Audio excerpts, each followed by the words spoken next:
All right, we are here with Brent Luplow, the head football coach at Northville.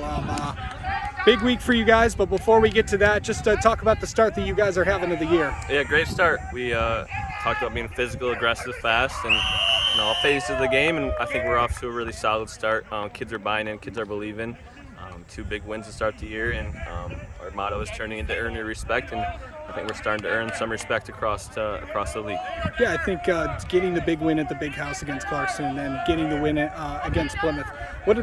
How much confidence do you have heading in to the week 3 matchup with Brighton? Yeah, a lot of confidence. Our offense played very well. That made that big jump 1-2 last week, and we moved the ball well. And then defensively, the last 2 weeks we've been pretty dang good. So a lot of confidence, almost too much. You got to kind of make sure our kids take it one game at a time and just kind of live in the moment and try to, they're teenage kids, so we're trying to temper them down a little bit and focus on the next one because that's the most important one. I know, let's state the obvious here with this week. Of course, this is a huge week for this team, but it's also going to be an emotional game for you personally because, of course, you're returning to Brighton after so many years there on that staff. What are the emotions like going to be going into the place that kind of gave you your start a little bit? Yeah, it's going to be fun.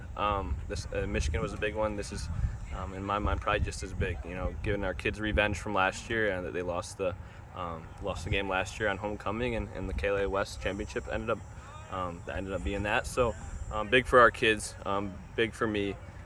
It's a homecoming of sorts, and a lot of love for a lot of people over there. And I'm very gracious and grateful for them. And it's going to be cool to go back there and see a lot of them, and be on the opposite side will be a little weird, but excited for it. Really excited for the opportunity, and really excited to take the field on Friday. Yeah, and of course, what do you feel like you guys need to do this week to get ready for a game against a really, really tough Brighton team? Yeah, credit to them. They've been a great program the last handful of years. So it's going to take a great effort on all 3 phases of the game. So we're going to make sure that we button up our fundamentals here these first few days of the week and just get back to basics, and then we'll come in hopefully just as physical and flying around to the football like we have been, and offensively giving them a ton of different looks to match up to. So I'm pretty pleased with how we've started, and looking forward to what we can do this week. All right, Brent Luplow, thank you so much. Thanks, Casey.